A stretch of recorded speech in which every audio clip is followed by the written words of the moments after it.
Police officers protect us from the evil people out there, but what if they turn out to be one among them? Today, we are going to reveal 3 female police officers who became the most wanted criminals and committed the unthinkable. Who are these female police officers? What did they do? Rose Valentino was a highly skilled police officer who had shown her immense dislocation and hard work towards her occupation in the police service. But an incident threw her off from her good record track and cut her name forever from the Cincinnati police officer list. She said she became angry after a teenage student gave her the middle finger when she was over at Western Hills High School. She was a star looked upon by her fellow officers. Her appearance in the TLC reality tube show gained her several fans. She had a positive attitude and was on good terms with most of the people she came across.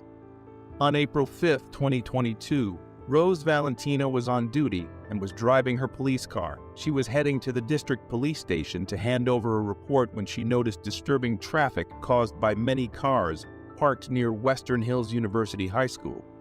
She was in the driveway and found it very difficult to drive as these cars were linked up before her as an obstacle.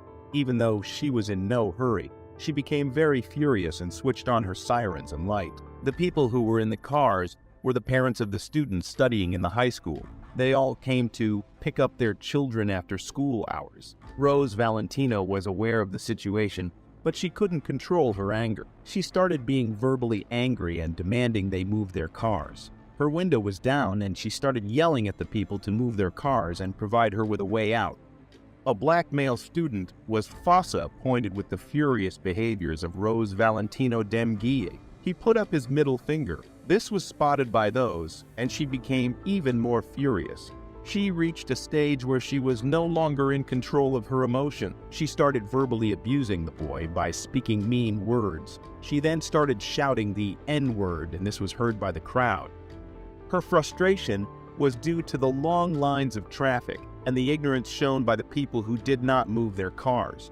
The incident was known to the public as it was recorded by the board camera in her car. Otherwise, she would have escaped the situation way before. As it was a recorded incident and primary evidence is there, actions had to be taken against her.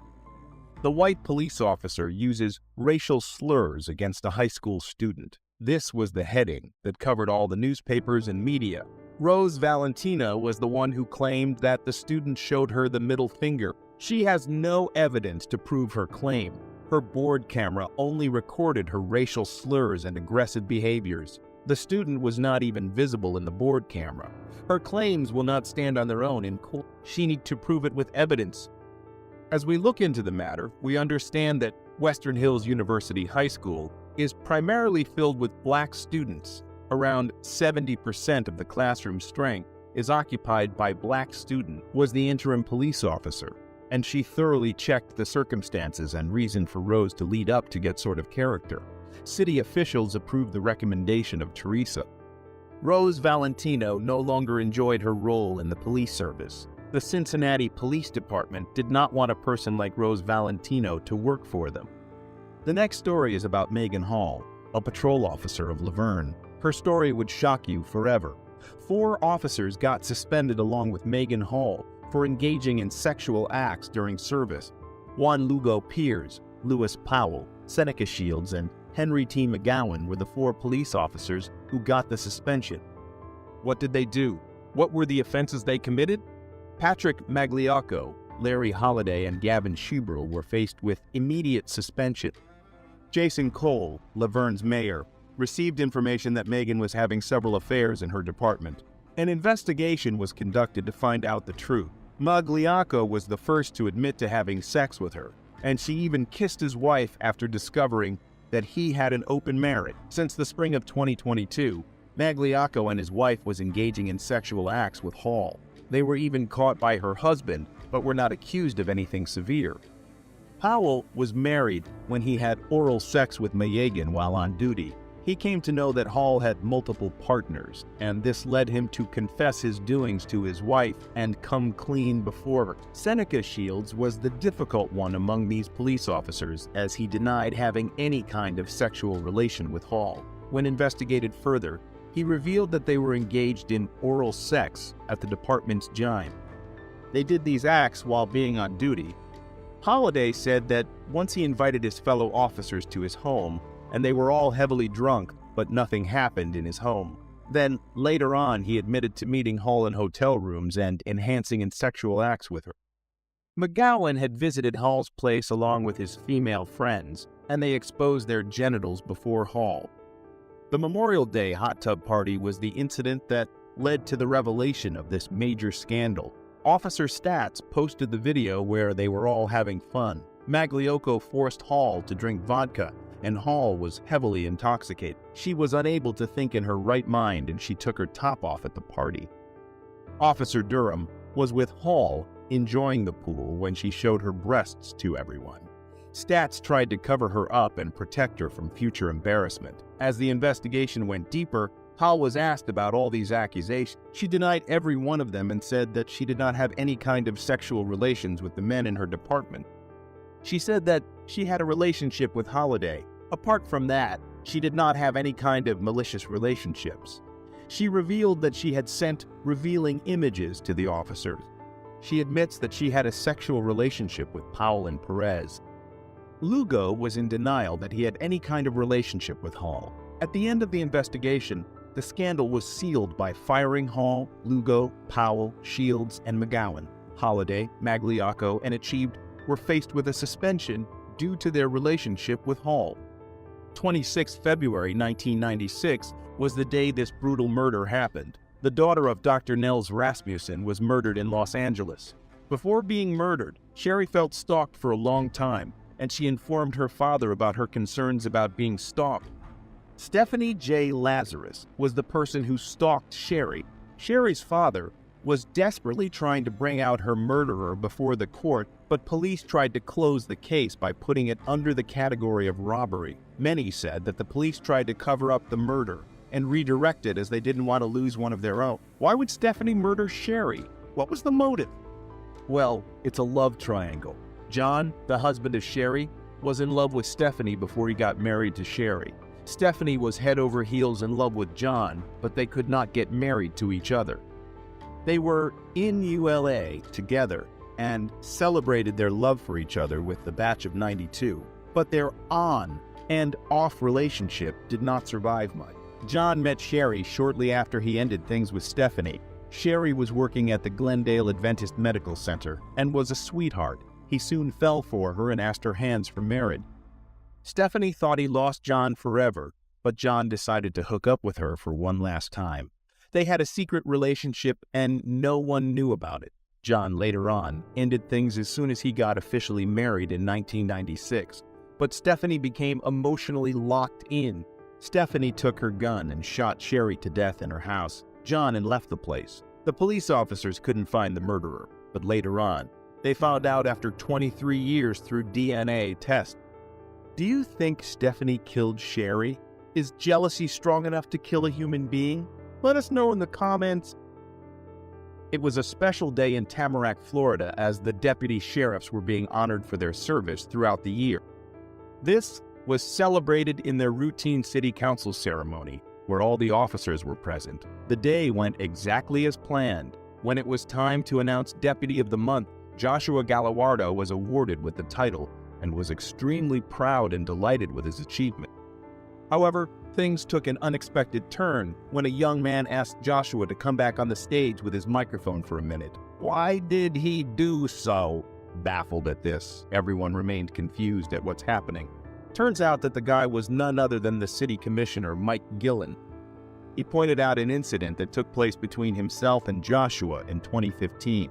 Joshua was called to break up a fight. The commissioner, who had not been elected yet, was videotaping the incident just to collect some proof. But Joshua, in turn, accused Mike of resisting arrest by the officer. The matter didn't escalate, as the charges were quickly dropped when the video proposed that Mike indeed did nothing wrong. Nonetheless, Mike did not appreciate Joshua's actions and brought it up on stage while he was awarded with the prestigious award. He even mentioned that Joshua did not deserve the award and that he wasn't worthy of his position. This was followed by a funny thumbs up by Joshua, who looked like he couldn't care any less. The mayor backed Joshua up and announced that the department was indeed proud and appreciated the efforts of the sheriffs. which felt like a slap on the face for Mike. When questioned about the incident, Mike does agree that he could have reacted to the situation better. "I was profoundly affected by my wrongful arrest. I had a flashback and a flood of emotions came back to me at the meeting, and so I spoke up." He said, "But we bet Joshua regretted falsely accusing Mike that day. He probably regretted winning the award on that particular day even more, because this video was embarrassing to get through." Number 2, Jamie Kimball mystery. It is an officer's duty to serve his nation and arrest criminals who have broken the law. But what would you do if the suspect claims to be innocent? The second story on our list is filled with twists and turns. Jamie Kimball says she and her friend were out for a chill evening running errands and grabbing groceries with her 2 older children when she was accused of a criminal offense. The Fairfax County Police hit her moving car at 10 miles per hour. Shook by the incident, Kimball was just trying to figure out what just happened. The Fairfax County Police were just performing their duty when they attempted to stop a felony vehicle along Richmond Highway.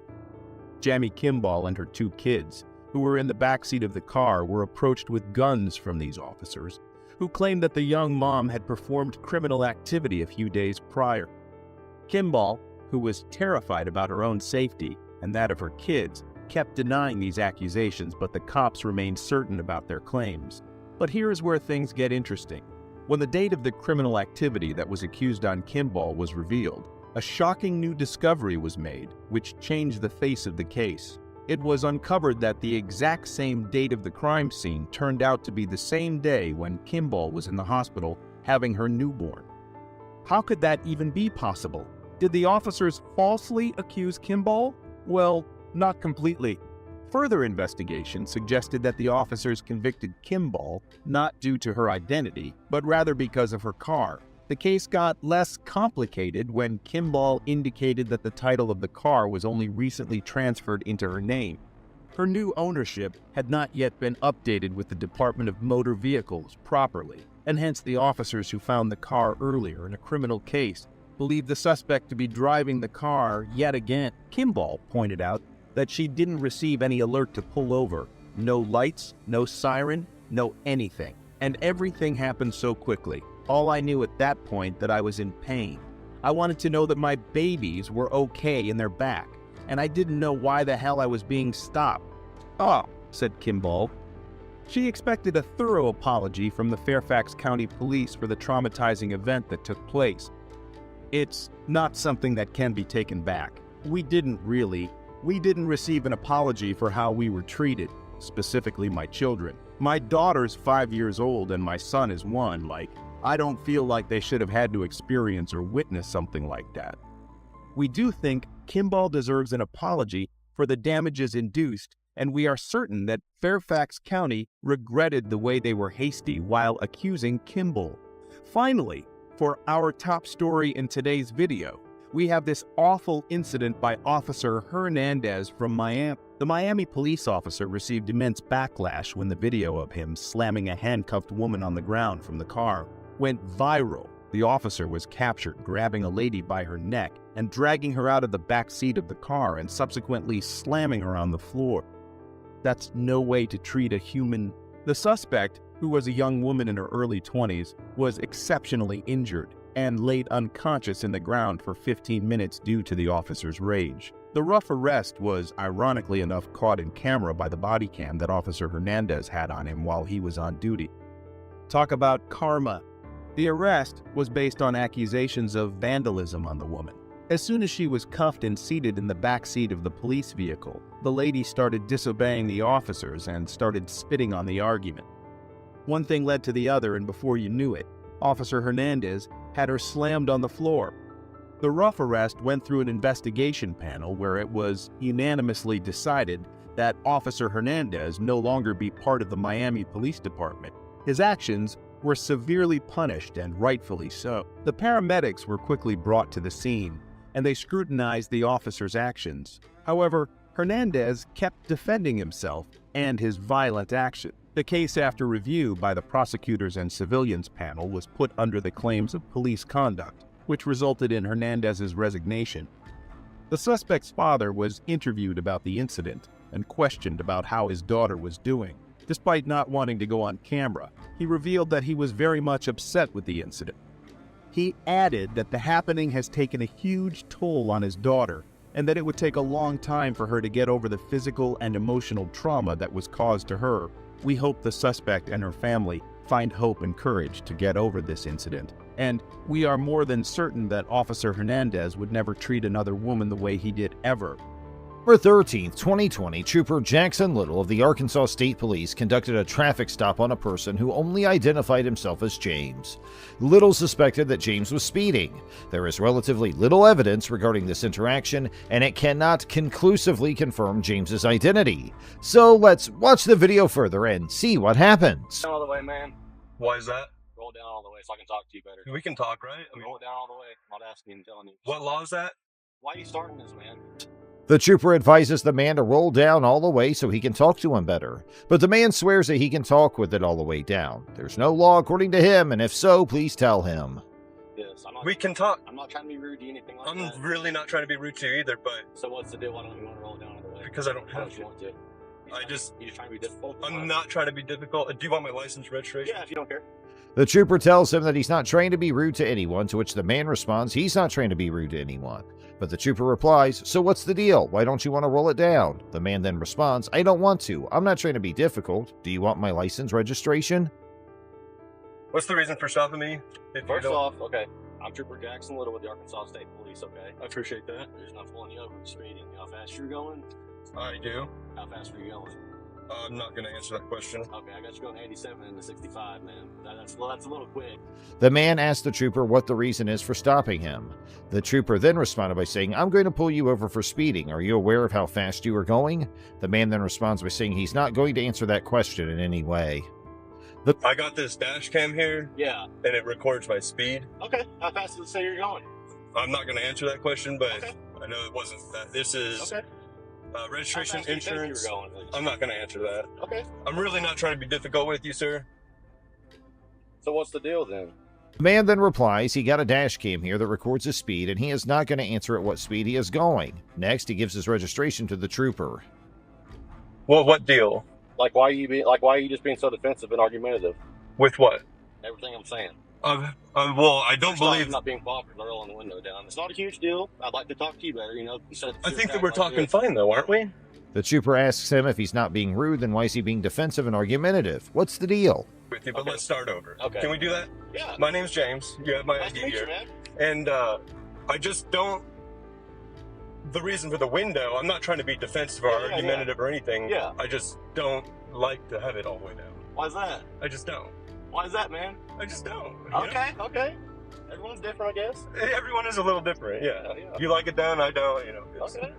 The man says, how about we start over? I don't want to fight with you, so let's put that aside from now. Can we try again? I'm James and this is my ID. The trooper then asked him, I noticed that you like to keep the windows partly open. I'm curious why that is. The man answered again, please understand that I'm not trying to defend myself or argue with you. I just want to see things from your point of view. I'm not trying to be rude or anything. I just don't feel good with the window all the way down. The trooper asked the man if he thought he was going too fast. The man says that he doesn't want to talk about it and uses his right to stay quiet under the Fifth Amendment. I don't think it's a huge deal to not. Something, you know, if you don't think you're going that fast, something could be wrong with your car or something, man. You know, you never know that. 2021. Nothing like that, man. I'm not trying to be rude either. I know you're being nice now, so I appreciate that. Well, I feel like I've been nice. The cop again tries to use his right, saying you never know, even if you don't think you're going that fast, something could be wrong with your car or something. The man says, it's 2021, it's nothing like that, and I'm not trying to be rude. Sure. Okay. Those little things can mean a lot sometimes, man. For all you know, you could be trying to hide something, anything like that. So those are just little clues. I'm not saying you are. Not accusing Well, you we're of just anything. operating within the bounds of the law right now, aren't What do we? you say? Are we just operating within the bounds of the law right now? We are. Then But those are just little clues, man. I mean, it's not. The officer gets cranky and says little things matter to me a lot sometimes. Man, for all you know, you could be trying to hide anything or something along those lines. me.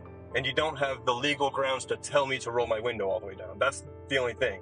That was a lie. A lie? Yeah. It's not a lie. The man then asks if they're simply operating within the law, to which the trooper replies they are. The man says it's just a little strange that you're demanding I do something you said you're not asking, you're telling me, and you don't have the legal grounds to tell me to roll my window all the way down. That's the only thing that was a lie. All the way down. Like I said, It's speeding, man. It's not a huge deal. And I understand that, and that's why I feel like we got off on the wrong foot, because you were telling me to do something that I don't have to. The trooper's just on the stubbornness of why he's not rolling his window down, and the man says it's not the law to roll it down, so he's not going to.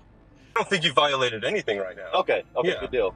No, I think we have a disagreement on what the law says on the window. What's the deal, man? Honestly, what? Well, there's zero deal. Trooper continues to ask the man why he won't roll it down all the way, and in many cases interprets the man's unwillingness to assist the inquiry as animosity. Refusing to cooperate with an officer's inquiry does not constitute reasonable suspicion of criminal behavior. I don't know. Why don't I'm you just like curious of why you're so stuck on it. it just blows my mind. Like, why can't you just roll it down all the way, man? Like, what's? It blows my mind that you can't let it go. I thought we moved past this. It's just a little funny to me, man. I'm behind the whole cop thing. I'm just kind of curious why you won't do it. I just don't. This time, the man gets annoyed and says, "I'm just curious as to why you're so fixated on it. It just blows my mind. You can't let it go. I thought we'd moved on." But then the trooper responds, "It's just kind of funny to me, man. I'm just behind the whole cop thing. I'm just kind of curious." To hurt you, anything like that? Man, I just do my job. fully believe that, you know, but I'm allowed to have my defenses up, right? Do you believe I'm going to hurt you? No, I don't. But you got your defenses up, right? Yeah, I yeah. mean, it's just a natural All the stuff thing. going on, I guess. It's Sure, natural, yeah, you know? This time, the man explains, "Well, I guess so. A man with a gun walks up to my car. I'm not happy that my defense is strong. Do you think I'm going to hurt you? I don't, but you've got your guard up, so it's only natural." But I appreciate that. Yeah, I have my ways I got to do things. Yeah. I was just saying, behind the whole cop thing, I was just kind of curious why you didn't want to go, like, behind the whole... At last, the cop agrees with what the man is saying and says everyone is different. The officer says that his records are clear, but it's a warning, so he still wants to know at what speed he was driving. Hang tight here, okay? Sure. Put your stuff back, man. Here's what we're doing, okay? It's all right. Your record looked pretty dang good. I didn't see a speeding warning or ticket on there, okay? Okay. On the officer warning, okay? I know really you don't think appreciate you're it. going that fast, but... Even when the trooper provides him a warning and promises him he'll not write him a ticket, the man continues to refuse to answer questions. Going that fast. How fast? I'm- If we're beyond that, how fast was it? I really can't answer that question. Well, I'm not writing you a ticket, man. It's a warning, so I'm just curious what it says. I understand. I'm not gonna... But there's a formality that's got to take place there. What do you mean formality?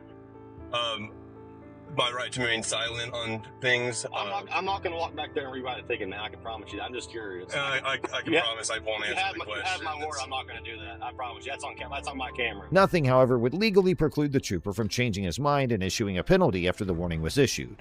After the additional warning, the man's protection against self-incrimination was preserved. If James confesses to speeding, the police could collect his dash cam footage and use it against him in court if they secure a warrant for the digital data. Hey, man, what's your name again? My name's James. Okay, nice to meet you, man. I'm You Jackson. too. Nice to meet you. You too. What was your badge number? 587. 587. Is any of that going to be on the... Oh, let's see. Should be. Yeah, name's right there. Badge number's right there, okay? Perfect, man. But yeah, besides that, man, James was completely within his rights to continue to refusing answer questions due to the risk of self-incrimination and the dashcam video being utilized as evidence against him. James left the scene without incident after receiving his warning and requesting the trooper's badge number. On the same day as the incident, James posted the dashcam video on his YouTube account, although it is unknown whether he took any more action. Overall, the trooper receives a grade of B- because despite maintaining a pleasant demeanor, he gave James orders that were questionable from a legal standpoint and persisted in pressuring him to give up his right to stay silent.